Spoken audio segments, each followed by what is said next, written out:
Welcome to our next episode, The History of Dutch Horses. Stay tuned as we discover the history behind the horses of the Dutch.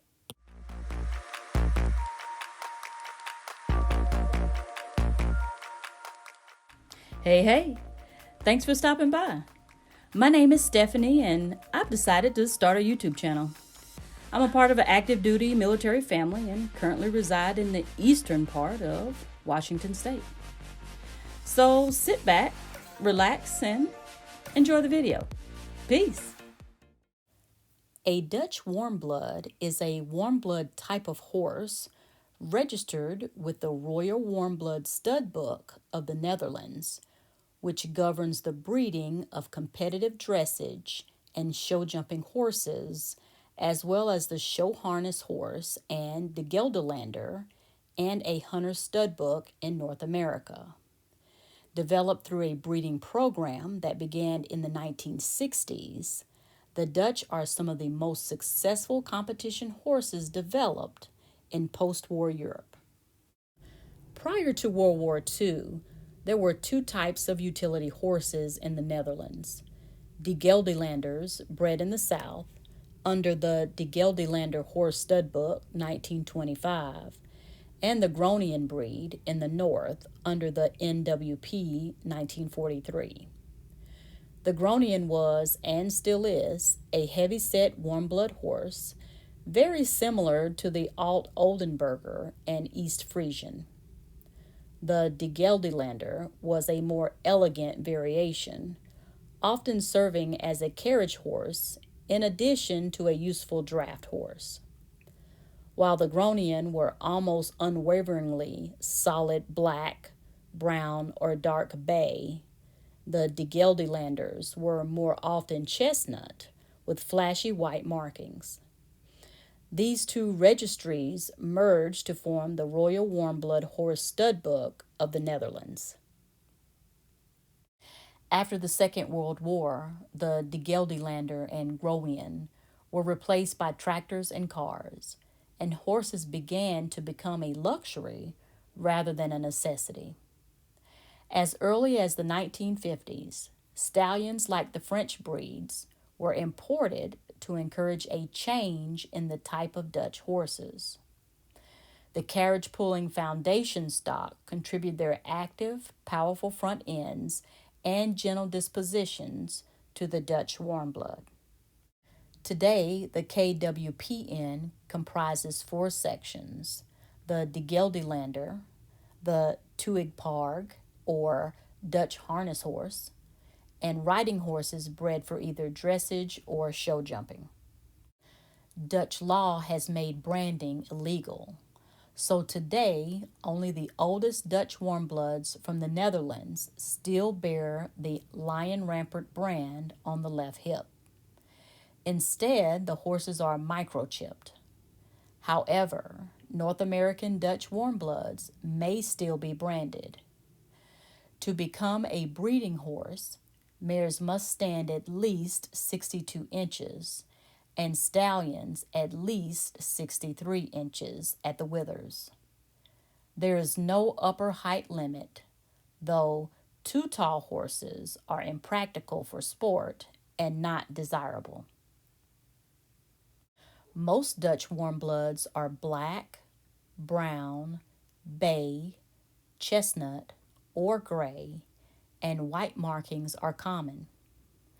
The population also has a number of Tobiano horses from the influence of the approved stallion Samber, though a second Tobiano stallion has not been approved since. Breeding goals calls for dressage and show jumping horses to be suitable for Grand Prix level riding, while hunter and harness horses should be able to perform at the highest level in their sport. Strict selection procedures ensure that bad-tempered stallions and mares do not go on to produce unmanageable horses. However, the Dutch warm blood is significantly more sensitive than its De Gelderlander and Groningen ancestors. Performance test results allow breeders and buyers to identify horses with amateur suitable temperaments. All Dutch warm bloods are selected to be uncomplicated to handle and ride.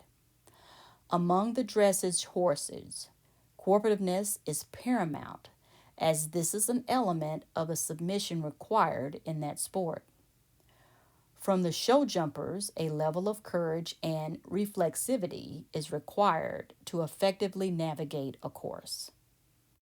Since the turn of the millennium, Dutch warm blood breeding has shifted from breeding a riding horse to further specialization into dressage type and jumper type horses.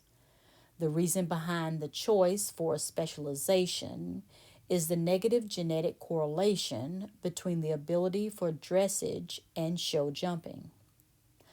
By dividing the whole population into subpopulations, faster genetic progress can be achieved in both traits compared to simultaneous selection in the whole population.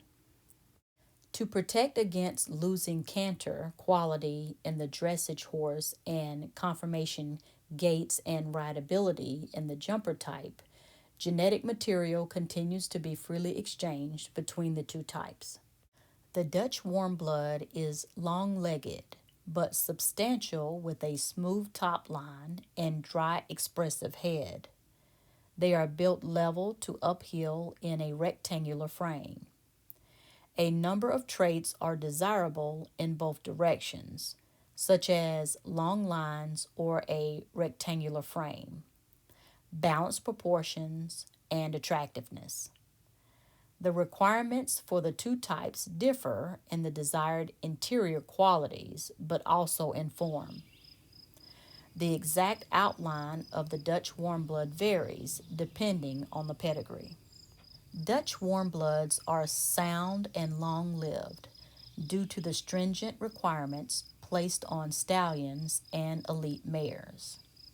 While mild navicular changes, sesamoids, pastern arthritis, and bone spavin may be permitted on radiographs, osteochondrosis in the hock or stifle is not allowed. Horses are disqualified from breeding for congenital eye defects, over or underbite, or a lack of symmetry in stifles, hocks, hooves, or movement. No registry produced more successful international show jumping horses than the KWPN. In 2010, Dutch warmbloods were ranked number one in jumping by the World Breeding Federation for sport horses, as well as in dressage. A few of the recent Olympic medalists were bred in the Netherlands.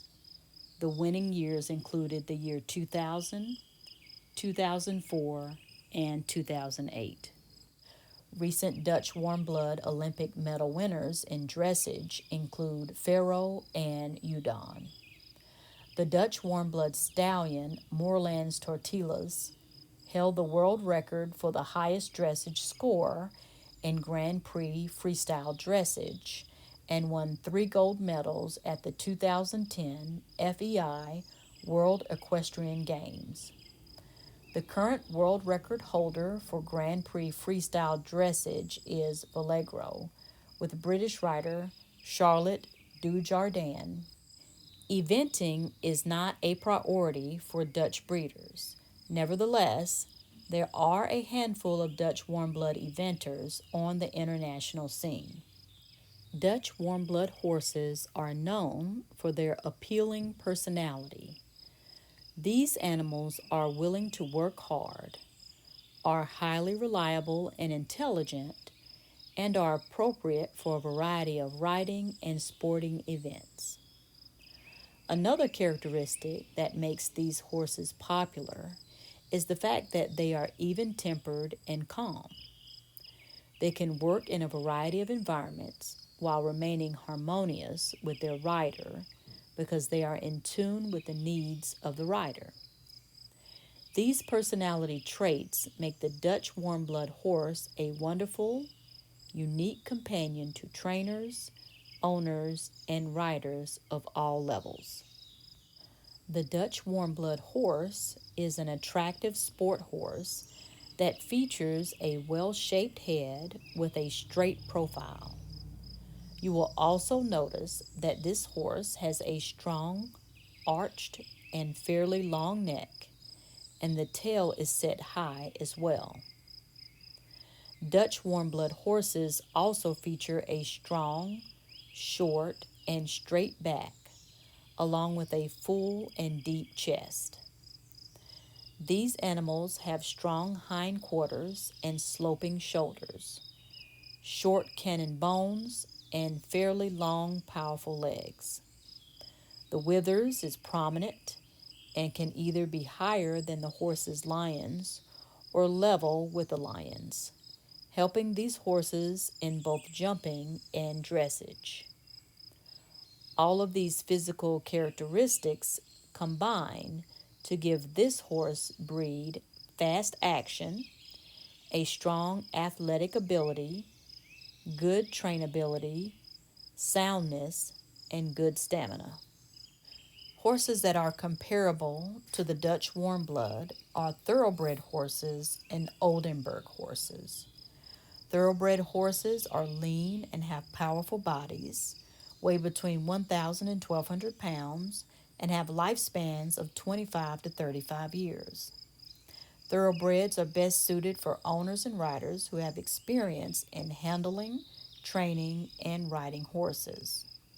Oldenburg horses are large and weigh up to 1,700 pounds. They have a lifespan of 30 years and are best suited for all level of horse owners, riders, and trainers, especially those with at least some experience working with large horses. Now, let's meet Jadora and Pastor Alyssa, the stars of the show. The first time I ever sprayed her in the face, and I didn't have her tied up because she was young, but the first time I ever did it, she reared and then looked at me to see if it made a difference, and it did not. And she's never done it again. She was like, well, that was pointless. Right. Hey! Get my good side. Hey! Get my massive ears that I got from my grandpa. Oh, sorry. I'm so sorry. This is broke. That was great! I got right into the action, didn't I?